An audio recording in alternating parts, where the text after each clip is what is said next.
My self Sandeep Rajput, आपका plus educator. Welcome, आप सबका स्वागत है अनअकैडमी के प्लेटफॉर्म पर।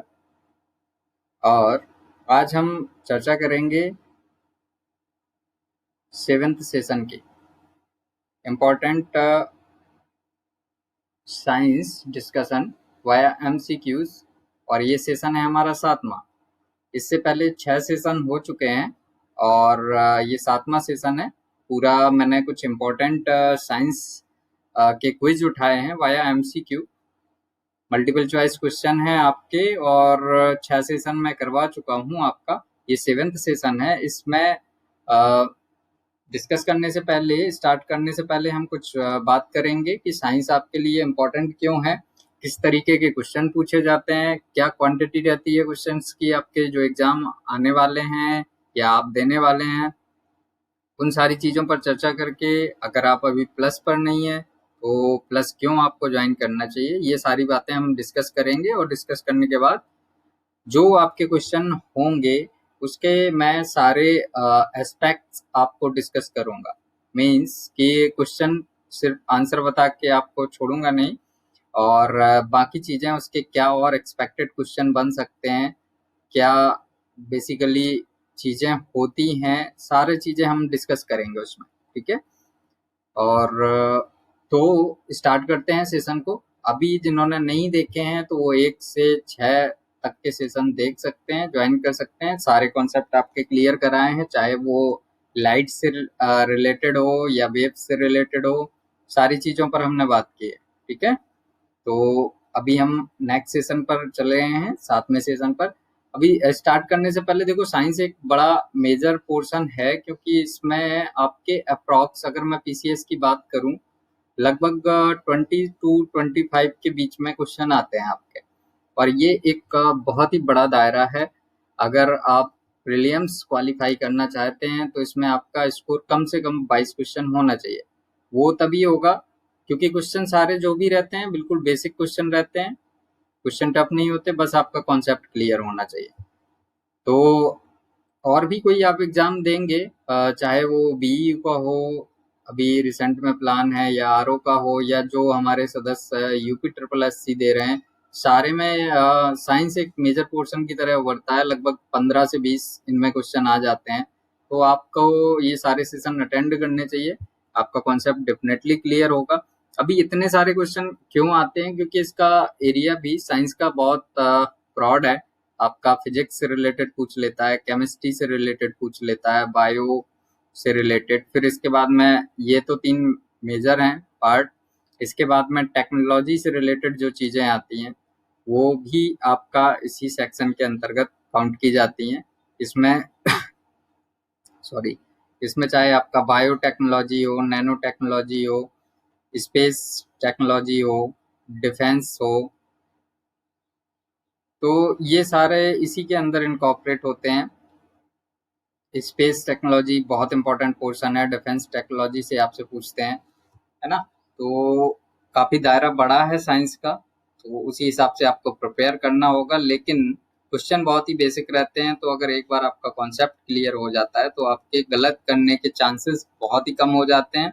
सेकेंडरी, आप लीड कर जाते हैं इस पोर्शन में कंपेयर टू अदर एस्पिरेंट 2 या 4 क्वेश्चन, तो वो आपके लिए बहुत बेनिफिशियल होता है।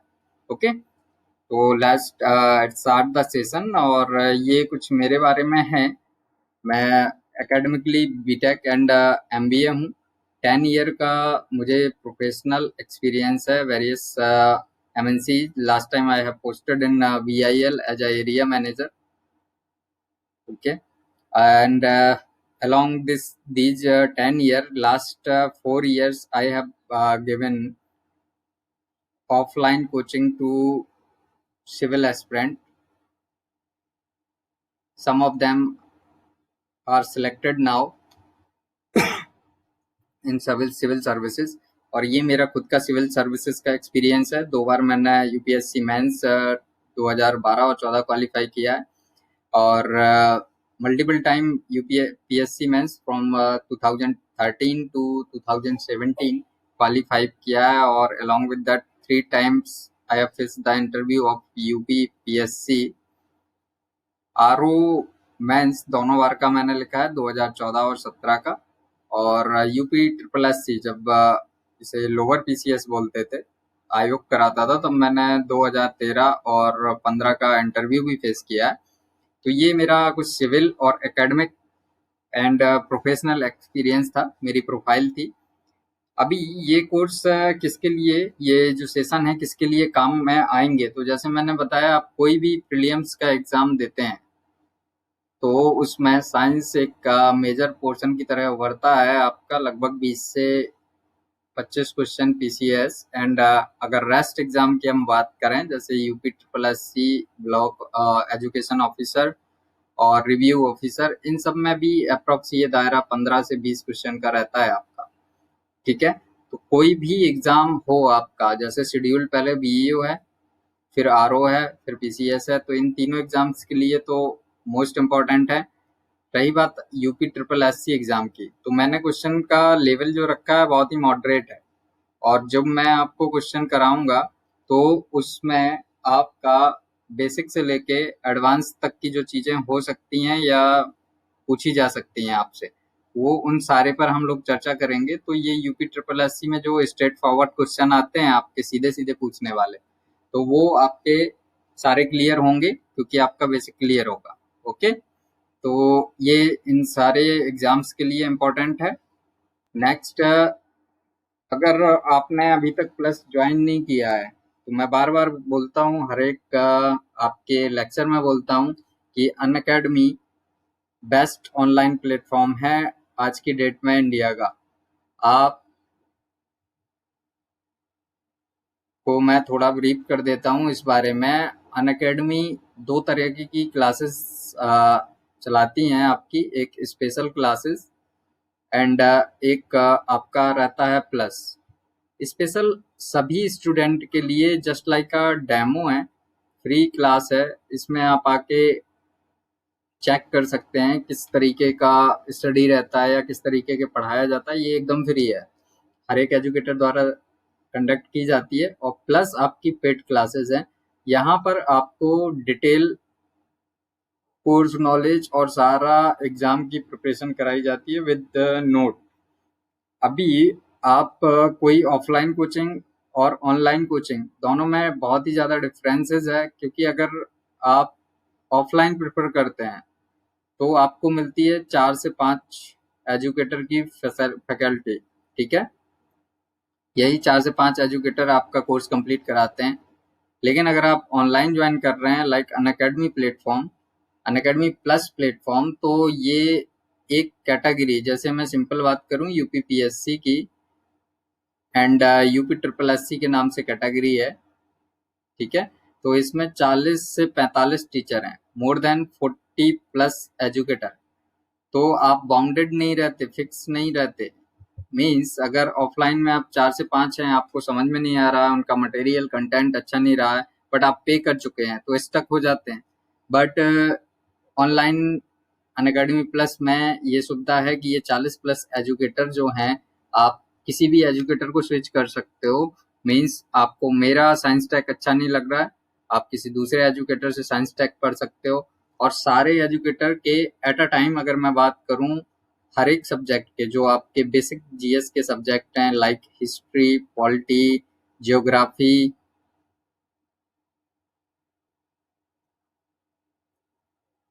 साइंस, ये सारे जितने भी सब्जेक्ट हैं, इनके कोर्स कंटिन्यू 4 से 5 एजुकेटर के डिफरेंट डिफरेंट कोर्स चलते ही रहते हैं। तो वो आपको अगर बाय द वे मेरे साइंस टैग अच्छा नहीं लगा, आप किसी दूसरे एजुकेटर के साइंस टैग को अटेंड कर सकते हैं। आप बिल्कुल फ्री हैं इस चीज़ के लिए। तो ये आप एक डिफरेंस देखेंगे कि यहाँ 4 से 5 एजुकेटर, यहाँ 40 से अधिक एजुकेटर, मीन्स आपका 10 टाइम्स ग्रेटर एजुकेटर फैकल्टी आपको मिलती है। बेस्ट, अगर हम इसके फीस स्ट्रक्चर की बात करें ऑफलाइन वाले की, तो आप किसी भी नॉर्मल कोचिंग इंस्टीट्यूट का जो आपका रहेगा, तो वो 50 to 60,000 के अराउंड आपका कोर्स फी रहता है। और किसी और अच्छे में जाएंगे आप, तो ये और दायरा बढ़ जाता है, लगभग 90 से 1.5 लाख रुपए तक का। बट यहाँ यही same faculty 10 times greater faculty आपको ये चीज़ प्रोवाइड कराती है सिर्फ 7,000 रुपीज़ में। 7,000 रुपीज़ यानी कि 10 टाइम लेस। तो देखिए आपका कितना डिफरेंस है दोनों चीज़ों में। और ये आपको पे 7,000 भी नहीं करने होते हैं अगर आप रेफरल कोड यूज करते हैं। लाइक अगर आप मेरा रेफरल कोड यूज करेंगे संदीप राजपूत, तो ये आपको 10% डिस्काउंट भी प्रोवाइड कराएगा और ये आपका फीस हो जाएगी कुल 6300। अपनी सुविधा के अनुसार आप ईएमआई के थ्रू भी पे कर सकते हैं और आप किसी भी प्लान को चूज कर सकते हैं। डिफरेंट फी स्ट्रक्चर है, 1 मंथ का, 3 मंथ का, 6 मंथ का, 12 मंथ का या 24 मंथ का। अपने हिसाब से आप इसको चूज कर सकते हैं। ओके, तो ये एक बेसिक डिफरेंस था। इसके अलावा क्या होता है कि कई बार समय समाप्त होने के पहले आपका प्री ही नहीं कंप्लीट हो पाता या एग्जाम कंडक्ट नहीं होता, तो ऐसा इसमें कुछ भी नहीं है। आपका कंप्लीट तैयारी कराई जाती है प्री, फिर उसके बाद में मेंस जो भी आपका ऑप्शनल है या जीएस के सब्जेक्ट हैं उनको देखा जाता है। फिर इसके बाद में जब आप मेंस क्वालिफाई कर लेते हैं तो इंटरव्यू की फेज से पहले, रियल इंटरव्यू की फेज से पहले आपके मॉक इंटरव्यू कंडक्ट कराए जाते हैं, जिन्हें आप देके अपनी तैयारी को कंप्लीटनेस प्रोवाइड करा सकते हैं। तो ये एक कंप्लीट पैकेज है जो आपको बहुत ही मिनिमल अमाउंट 6300 में मिलता है 12 मंथ का। ओके, तो अगर अभी तक आप प्लस पर नहीं है, साथ में और भी बेनिफिट हैं कि अगर आपका ऐसा ना सोचें कि मेरी बिल्कुल तैयारी नहीं है, तो ये बेसिक से जीरो से एडवांस तक तैयारी होती है वहाँ पर। मतलब आप बिल्कुल लो पर हैं तो भी आप ये कोर्स परचेज कर सकते हैं, और आप अगर ठीक ठाक लेवल पे हैं तो उसको और शार्प करने के लिए एडवांस लेवल तक ले जाया जाता है। हर एक कोर्स को बहुत डीपली बताया जाता है, डीपली समझाया जाता है चीज़ों को। साथ में अभी आप कभी भी ज्वाइन करते हैं तो ये आप बिल्कुल मत सोचें कि आपका कोर्स मिस हो गया, क्योंकि जैसे मैंने बताया 4 से 5 कोर्स रेगुलर चलते ही रहते हैं फर्स्ट थिंग, तो उनको ज्वाइन कर सकते हैं। अगर किसी एजुकेटर का मिस भी हो गया है तो प्रीवियस वीडियो आप देख सकते हैं, डाउनलोड कर सकते हैं, और उन वीडियो लेक्चर्स की पीडीएफ भी आपको अवेलेबल हो जाती है। तो ये बहुत सारे ऐसे बेनिफिट हैं जो आपको ऑफलाइन में नहीं मिलेंगे। अगर ऑफलाइन में आप मिस करते हैं क्लास तो आपको फिर वो चीज़ें नहीं मिल पाती। इसमें आप कभी भी देख सकते हैं, 2 साल पुराना भी वीडियोस देख सकते हैं। ओके, तो ये कुछ डिफरेंसेस थे ऑफलाइन और ऑनलाइन के। और ये बिल्कुल भी नहीं सोचें कि अगर अ, आप मेरे रेफरल कोड का यूज करते हैं, मान लीजिए आप मेरे रेफरल कोड का आपने यूज किया तो आप सिर्फ मेरे से पढ़ पाएंगे, ऐसा नहीं है। आप सारे 45 एजुकेटर्स को एक्सेस कर पाएंगे फुल्ली। तो अगर जिन्होंने अभी तक प्लस को सब्सक्राइब नहीं किया है, आई सजेस्ट कि बहुत ही मिनिमल अमाउंट है, इसको प्लस को सब्सक्राइब जरूर करें।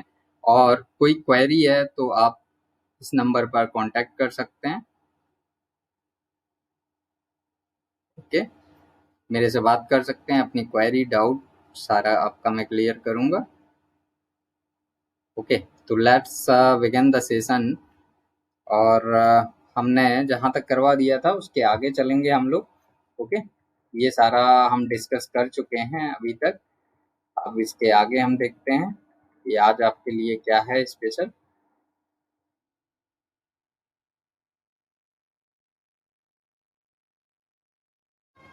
ये बहुत ही इम्पोर्टेंट टॉपिक थे, जिन्होंने लेक्चर नहीं देखा है दोबारा से देख लें। ओके, आज यहाँ से शुरू करते हैं हम लोग। ठीक है, ट्राइटियम नाम सुन रखा होगा आपने। Tritium is an isotope of किसका है? Oxygen, hydrogen, phosphorus and nitrogen. Basically बहुत ही इजी क्वेश्चन है, लेकिन लाने का दूसरा रीजन था कि आपको इसका आंसर है हाइड्रोजन, कि आपको मैं आइसोटोप, आइसोबार, आइसोटॉन्स, इन तीनों के बारे में मैं आपको बता सकूं। ठीक है, तो ये हाइड्रोजन का होता है 1H1 हाइड्रोजन का नॉर्मली, फिर 1H2, देन 1H3। ट्राइटियम होता है 1H3, ये ट्राइटियम बोला जाता है इसको।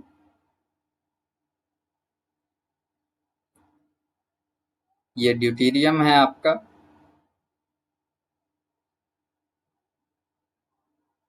अब ये होते क्या है कहा जाए तो, देखो, एक इलेक्ट्रॉनिक संरचना की बात करें तो नाभिक में आपका जो इसका नाभिक होता है, नाभिक में आपका क्या रहता है, प्रोटॉन एंड न्यूट्रॉन। और इलेक्ट्रॉन्स क्या होते हैं, इसकी जो सेल्स होती है उस पर स्पिन करते रहते हैं। तो इसी पर डिपेंड करता है ये जो आपका एटॉमिक नंबर है, ये नंबर ऑफ प्रोटॉन्स हैं, ये आपकी जो क्वांटिटी है ये आपकी है क्वांटिटी न्यूट्रॉन प्लस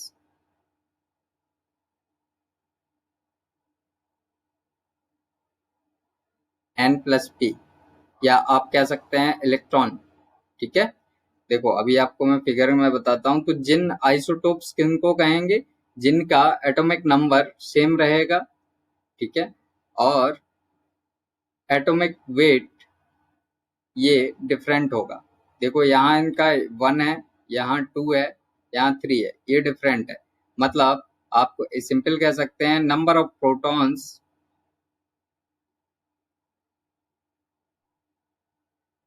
और इलेक्ट्रॉन्स, ये सारे आइसोटोप के सेम रहेंगे और नंबर ऑफ न्यूट्रॉन चेंज हो जाएंगे। ठीक है, तो इसके अकॉर्डिंग इनकी प्रॉपर्टीज भी चेंज हो जाती हैं। मैं नेक्स्ट स्लाइड में दिखाता हूँ आपका। देखो यहाँ पर आपका 1H1 की बात करें, जैसे प्रोटियम बोलते हैं, इसमें एक इलेक्ट्रॉन है आपका और एक प्रोटॉन है। ठीक है, अगर ड्यूटेरियम की बात करें तो यहाँ इलेक्ट्रॉन एक ही है, लेकिन यहाँ एक न्यूट्रॉन ऐड हो गया आपका। ठीक है, यहाँ एक न्यूट्रॉन है, पहले वाले में न्यूट्रॉन 0 था आपका। और थर्ड वन की ट्राइटियम जिसकी बात की, एक इलेक्ट्रॉन एक ही रहा, लेकिन आपका नंबर ऑफ न्यूट्रॉन्स चेंज हो गए, यहाँ 2 हो गए।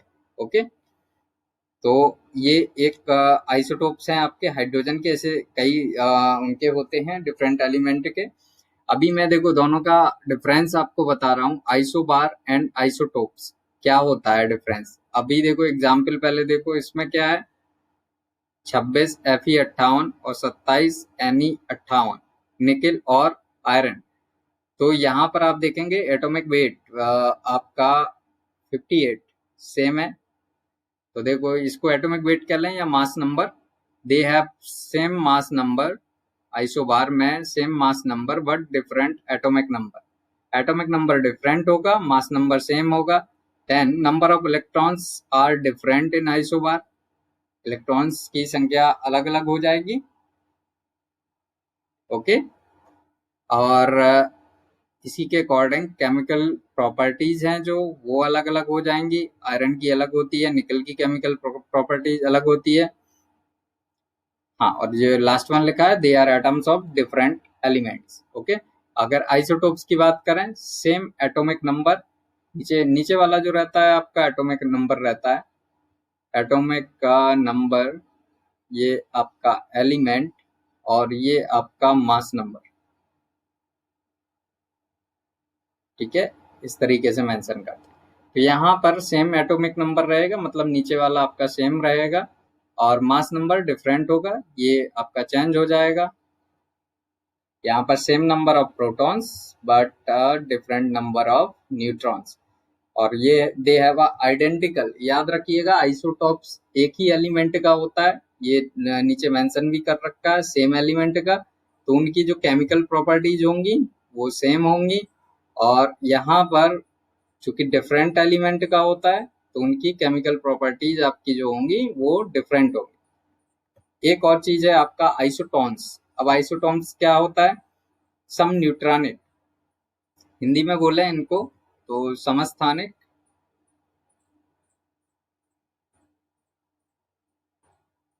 ये संभारिक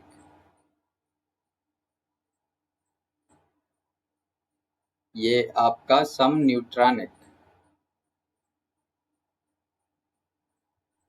इसमें देखो इन दोनों का तो मैंने बताया, आपका atoms of different elements, atoms of same element, atoms having different number of proton, same number of neutrons. इसमें क्या होता है, न्यूट्रॉन की संख्या आपकी सेम रहेगी।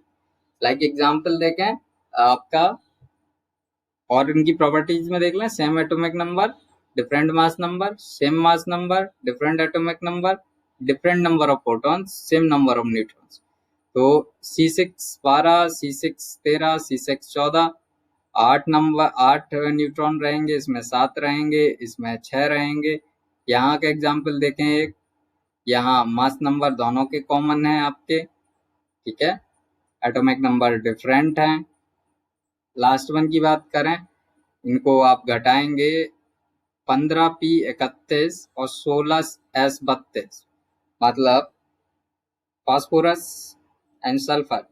तो 31 में अगर आप 15 घटाते हैं तो क्या आपका आएगा, 16, और 32 में 16 घटाएंगे तो क्या आएगा आपका, 16। मतलब ये न्यूट्रॉन्स आपके सेम है, तो ये आपका हो जाएगा सम न्यूट्रॉन है, ठीक है। तो एक तरीके से अगर बहुत ही सिंपल उसमें देखें तो आपको जो कॉन्फ़िगरेशन मिलेगा उसमें समस्थानिक में ये आपके नीचे वाली संख्या कॉमन मिलेगी आपको। समभारक की बात करें आइसोबार की, तो ऊपर वाली संख्या कॉमन मिलेगी आपको। लेकिन अगर हम बात करेंगे सम न्यूट्रॉनिक की, तो ये ऊपर एंड नीचे दोनों जगह आपको डिफरेंट मिलेगी, ठीक है। तो ये एक जीवन तरीका था आपको बताने का। तो होपफुली आपका ये क्लियर हो गया होगा कॉन्सेप्ट। अभी ऑक्सीडेशन और अपचयन, यानी oxidation and reduction reaction involves, क्या होता है इसमें, transfer of neutrons, transfer of protons, transfer of electrons, या नन ऑफ द अबव। तो ये बेसिकली प्रोसेस होता है इलेक्ट्रॉनों का स्थानांतरण, ट्रांसफर ऑफ इलेक्ट्रॉन्स। अच्छा, आगे चलने से पहले एक बार और आप देख लें कि ये रेफरल कोड है आपका 10% डिस्काउंट के लिए अगर आप प्लस ज्वाइन करते हैं, और ये कॉन्टेक्ट नंबर है एनी डाउट्स एंड क्वेरी के लिए। कोई भी डाउट्स है, क्वेरी है, आप इस पर कॉल करके कभी भी बात कर सकते हैं। और ये टेलीग्राम लिंक है आपके एक्सेस करने के लिए, चैट करने के लिए। आप इस पर ज्वाइन करके मेरे से बात कर सकते हैं, चैट कर सकते हैं। देखो ऑक्सीडेशन मैंने बताया इलेक्ट्रॉनों का स्थानांतरण होता है। ऑक्सीडेशन क्या है, oxidation is the loss of electrons और हाइड्रोजन और गेन ऑफ ऑक्सीजन एटम्स। यानी कि ऑक्सीडेशन की प्रोसेस में आपका इलेक्ट्रॉन्स का लॉस होता है, लाइक दिस। जब किसी एलिमेंट से इलेक्ट्रॉन रिमूव होगा तो उसमें एक प्लस चार्ज आएगा आपका, 2 इलेक्ट्रॉन रिमूव हुए, 2 प्लस चार्ज आएगा। और रिडक्शन, रिडक्शन में क्या होगा, आप इलेक्ट्रॉन्स को गेन करेंगे। रिडक्शन सिंपल सा समझें, gain of electrons, and oxidation loss of electrons.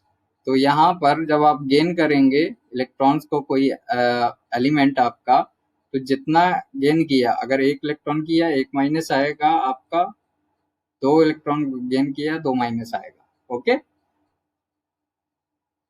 Simply इसको एडिशन ऑफ हाइड्रोजन भी कह सकते हैं, ठीक है, एडिशन ऑफ हाइड्रोजन और रिमूवल ऑफ ऑक्सीजन, ठीक है। ये ऑक्सीडेशन की प्रोसेस में एनर्जी रिलीज होती है आपकी, और रिडक्शन के प्रोसेस में एनर्जी स्टोर होती है। ये भी याद रखें, एक सेपरेट क्वेश्चन आपका बन सकता है, ठीक है। नेक्स्ट पे चलते हैं। देखो एक ये एग्जांपल की तरह स्लाइड में मैंने भी बता दिया है आपको।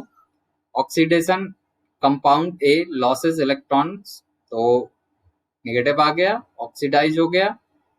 ऑक्सीडाइजिंग ये एजेंट है बी, तो जो ऑक्सीडाइजिंग एजेंट है वो आपका गेन किया कंपाउंड बी ने इलेक्ट्रॉन्स, ठीक है। सिंपल सा फिगर से भी आपको समझ में आ रहा है।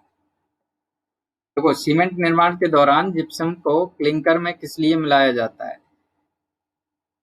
सीमेंट की स्थापना की दर में कमी, कैल्शियम सिलिकेट कणों को बांधने के लिए, कोलाइडल जेल के गठन की सुविधा, सीमेंट को मजबूती प्रदान करने के लिए। तो जिप्सम ऐड किया जाता है decrease the rate of setting of cement. Cement को जो स्थापना मतलब स्थिर करने के लिए, मजबूती नहीं कह सकते, स्थिरता कितने जल्दी वो पकड़ ले रहा है, इसके लिए ये रेट घटाने के लिए आपका आता है डिक्रीज जिप्सम को ऐड किया जाता है। नेक्स्ट देखें, मोती का मुख्य घटक क्या है? Calcium carbonate, magnesium carbonate, calcium sulphate, calcium oxide और कैल्शियम सल्फेट या केवल कैल्शियम कार्बोनेट। तो इसका करेक्ट आंसर है आपका केवल इसमें कैल्शियम कार्बोनेट रहता है। ठीक है, ये बेसिकली जो पर्ल होते हैं आपके, वो कैल्शियम कार्बोनेट और प्रोटीन से मिलकर बनते हैं। बाकी रेस्ट अमाउंट जो होता है वो जल का होता है, वाटर का। मैं एक बार आपको फिगर शो करता हूँ, देखो इस तरीके का परसेंटेज होता है इसमें। और कैल्शियम कार्बोनेट का आप देख रहे होंगे प्रतिशत सबसे अधिक है, 92.64% जो पाया जाता है वो कैल्शियम कार्बोनेट पाया जाता है। देन प्रोटीन 4.49%, रेस्ट आपका वाटर एंड अदर सब्सटेंस। तो ये प्रोटीन का भी कभी कभी आपका नाम पूछ लेता है, तो प्रोटीन का नाम है आपका कॉन्चेच्युलिन।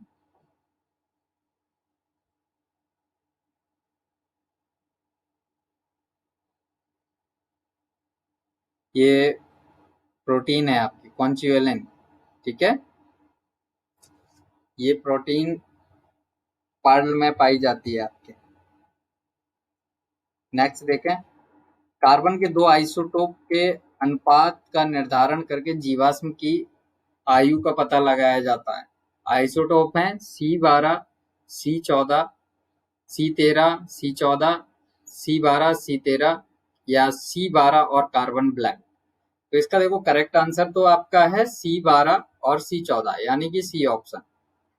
इनके अनुपात को ही देखा जाता है। C12 आपका जो रहता है स्टेबल है आपका कार्बन का, और आइसोटोप C14 अनस्टेबल है। ठीक है, तो ये एक चीज और आप ध्यान दें कि ये सिर्फ फॉसिल्स जीवाश्म की आयु निर्धारण के काम आता है, काम किया जाता है इस पर। रेडियो एक्टिविटी की जो घटना होती है, रेडियो एक्टिविटी एक्चुअली प्रदर्शित कौन करता है? जो भी एलिमेंट होंगे अनस्टेबल, तो रेडियो एक्टिविटी की घटना होती है अनस्टेबल से स्टेबिलिटी गेन करने के लिए। ठीक है, इसको गेन करने के लिए होता है, और ये डिपेंड करती है आपका अर्ध आयु। ठीक है, देखो मैं दिखाता हूं आपको। ये आइसोटोप जो आपका कार्बन 14 है, डिके होके कन्वर्ट होगा नाइट्रोजन 14 में। ठीक है, नाइट्रोजन 14 आपका स्टेबल है और कार्बन 14 आपका अनस्टेबल है।